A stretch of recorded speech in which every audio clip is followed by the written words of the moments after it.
Hey, hola mis queridos amigos. Me es de mucho placer poder compartir este tiempo con ustedes para seguir estudiando y aprendiendo de la palabra de Dios.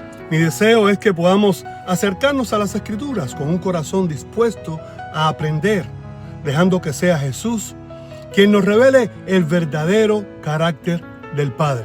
A lo largo de esta pequeña serie de 10 presentaciones que hemos titulado Quitándonos el velo, hemos intentado develar atributos de Dios, enseñanzas y preconceptos que hemos adquirido que de alguna manera han ensombrecido la manera de ver a Dios y las Escrituras. Existe un cálculo según el cual alrededor de 25 millones de personas habrían muerto en acontecimientos que la Biblia atribuye directa o indirectamente a Dios.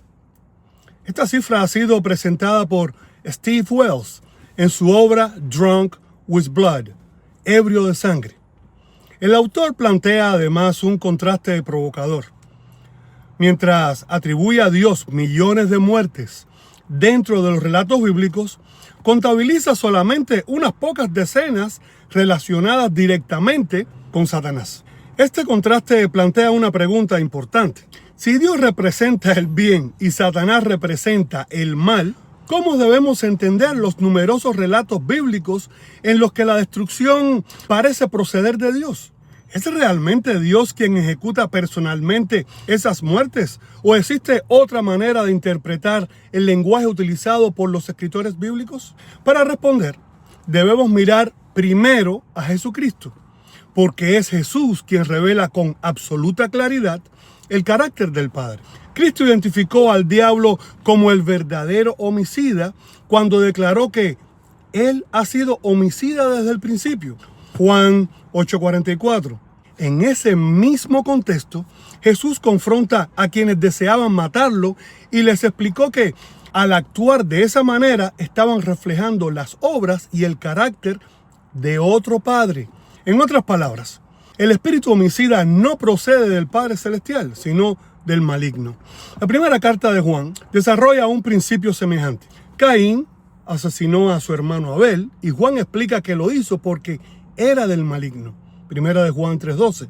También afirma que todo aquel que aborrece a su hermano es homicida. Primera de Juan 3:15.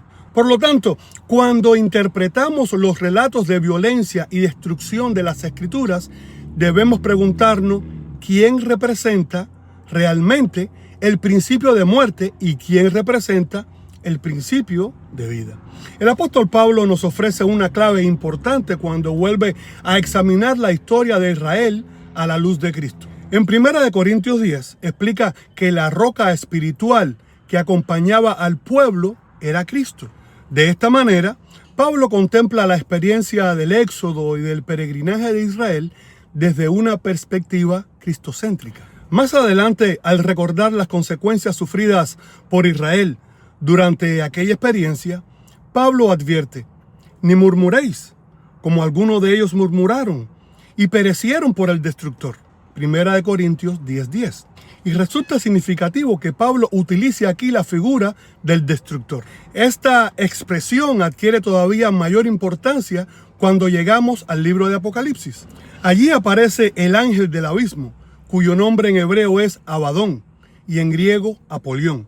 Apocalipsis 9:11 explica precisamente el significado asociado con estos nombres: destrucción o destructor. De esta manera, encontramos en las Escrituras una figura específicamente relacionada con la obra destructora. Esta perspectiva también puede ayudarnos a reconsiderar lo ocurrido durante la última plaga de Egipto. Éxodo 12:23 declara que el Señor pasaría para herir a los egipcios y que, al ver la sangre sobre el dintel y los postes de las puertas, pasaría sobre aquella entrada y no dejará entrar al heridor en vuestras casas para herir. Aquí aparece una distinción que merece nuestra atención. Dios se presenta protegiendo a las casas marcadas con la sangre, mientras existe un destructor o heridor al cual no se le permite entrar. La Pascua, por tanto, puede contemplarse no solamente como una escena de juicio, sino también como una escena de protección. La palabra hebrea relacionada con Pesaj puede transmitir dentro de este contexto la idea de pasar sobre, proteger o preservar.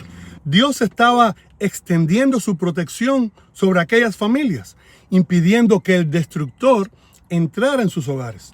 El Salmo 78 ofrece otra descripción particularmente interesante de las plagas de Egipto. Después de mencionar el granizo y otras calamidades, declara: envió sobre ellos el ardor de su ira, enojo, indignación y angustia, un ejército de ángeles destructores. Salmo 78, 49. El lenguaje del Salmo abre una importante cuestión interpretativa. El verbo hebreo shalash puede utilizarse con el sentido de enviar, soltar, dejar ir o liberar, dependiendo del contexto. Desde esta perspectiva, el texto puede entenderse como Dios permitiendo que fuerzas destructoras que anteriormente estaban restringidas quedaran libres para realizar su obra. Esto nos lleva a una diferencia fundamental entre afirmar que Dios destruye personalmente y comprende que Dios, después de ser persistentemente rechazado, puede retirar su protección y permitir que las consecuencias de la separación sigan su curso. Egipto había rechazado repetidamente los llamados y las advertencias divinas. Cuando la protección de Dios es finalmente rechazada, el destructor encuentra acceso. Dios no necesita transformarse en verdugo, simplemente deja de impedir aquello que el pecado y las fuerzas destructoras buscan realizar. Esta misma dinámica aparece en diferentes lugares de las Escrituras. Dios entrega, deja, abandona o permite que las personas experimenten las consecuencias de las decisiones que persistentemente han escogido. La ira divina puede entenderse entonces no necesariamente como una acción violenta ejercida directamente por Dios, sino como el doloroso momento en que Él permite que la humanidad coseche aquello que ha elegido al separarse de su protección. Finalmente, Hebreos vuelve sobre la experiencia de la Pascua y declara acerca de Moisés: por la fe celebró la Pascua y la aspersión de la sangre, para que el que destruía a los primogénitos no los tocase a ellos. Hebreos 11:28. Una vez más encontramos al destructor relacionado con la muerte de los primogénitos, mientras que la sangre de la Pascua representa protección frente a su acción. Así, cuando estos pasajes son contemplados a través de la revelación de Jesucristo, surge una perspectiva diferente. Dios aparece como quien protege, preserva y da vida, mientras que el enemigo aparece asociado con el homicidio y la destrucción. Jesús dijo que Satanás ha sido homicida desde el principio, Juan 8:44, mientras que acerca de su propia misión declaró: yo he venido para que tengan vida y para que la tengan en abundancia, Juan 10:10.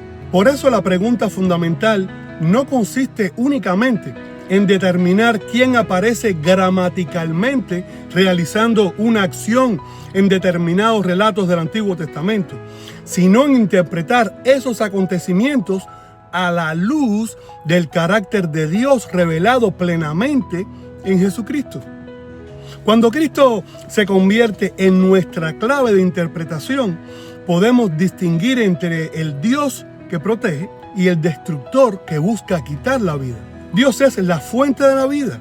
El enemigo es quien trabaja para destruirla. Y precisamente por eso Jesús vino, para revelar el carácter del Padre, desenmascarar las obras del enemigo y finalmente destruir las obras del diablo. Primera de Juan 3:8. Muchas gracias por acompañarme en esta reflexión. Si este estudio ha sido de bendición para tu vida y deseas profundizar aún más en estos temas, te invito cordialmente a visitar mi canal de YouTube, Réplica Bíblica por Armandito, donde encontrarás esta presentación y muchas más dedicadas al estudio de la Biblia desde la perspectiva de Jesucristo. Nos vemos en el próximo video y Dios nos siga bendiciendo a todos.